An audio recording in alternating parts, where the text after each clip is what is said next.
మనకు మనమే మరణ శాసనం రాసుకున్న వాళ్ళం అయితము. రాజకీయాలు వస్తూ ఉంటాయి, పోతూ ఉంటాయి, చూస్తూనే ఉండరు కదా. ఒకప్పుడు ఏ పార్టీని బతకనియేమో, ఎవరు రాజకీయం కాదు కదా, నిద్రలో కూడా శాసనసభ్యులు అవుతామన్న ఆలోచన చెయ్యొద్దు అని ఆనాడు అక్రమ కేసులు పెట్టి ఎందరిని ఎంతమందిని జైళ్ళకు పంపించారు. ఇవాళ వాళ్ళే తన్నుకొని చేస్తున్నారు. ఒకరు కడుపులో కత్తులు పెట్టుకొని కౌగిలించుకుంటున్నారు. ఎవరు అక్కర్లేదు, వాళ్ళని వాళ్ళే పొడుచుకుంటున్నారు.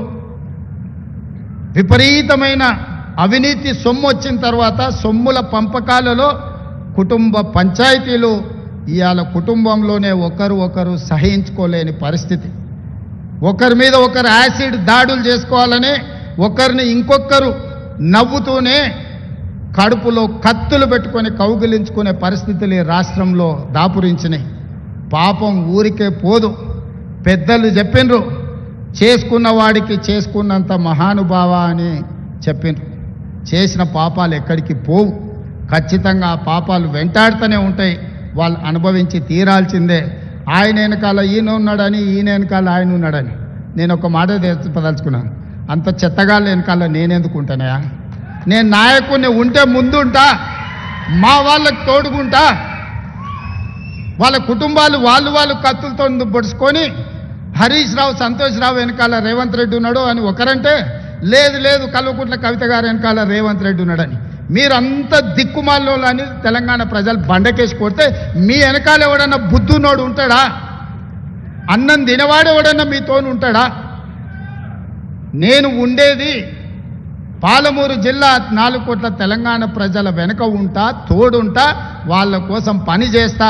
నాకంత సమయం లేదు ఇంత పనికిమాలతోని కలిసి, లేకపోతే వాళ్ళ మీకు మీరే పంపకాలలో వచ్చిన పంచాయతీలు మీరే పొడుచుకుంటారు. మేము చూస్తే చాలు. జరుగుతున్న పరిణామాలు అందరికీ తెలుసు. దయచేసి మీ వివాదంలోకి మీ కుటుంబ పంచాయతీలనో మీ కుల పంచాయతీలనో మమ్మల్ని లాగకండి. మాకెలాంటి ఆసక్తి లేదు. మిమ్మల్ని ఎప్పుడో ప్రజలు తిరస్కరించిండ్రు. మీరు కాలం చెల్లిన 1000 రూపాయల నోటు లాంటోళ్ళు. కాలగర్భంలో కలిసిపోతుంది ఆ పార్టీ. ఒకప్పుడు జనతా పార్టీ కూడా గొప్ప పేరుండే, కానీ జనతా పార్టీ కనుమరుగైంది. ఆ తర్వాత తెలుగుదేశం పార్టీ ఒక అద్భుతమైన పార్టీ, చాలామందికి అవకాశాలు కల్పించిన పార్టీ. కొంతమంది కుట్రల వల్ల ఆ పార్టీ కూడా ఈరోజు తెలంగాణలో ఒక సమస్యను ఎదుర్కొంటుంది. మరి ఇన్ని దుర్మార్గాలు చేసిన మీరు మాత్రం ఎట్లా మనుగడ సాధిస్తారు? ప్రకృతి అనేది ఉంటుంది, ఆ ప్రకృతి శిక్షిస్తుంది. అందులో మనకి ఎవరికి ఏమాత్రం ప్రమేయం లేదు.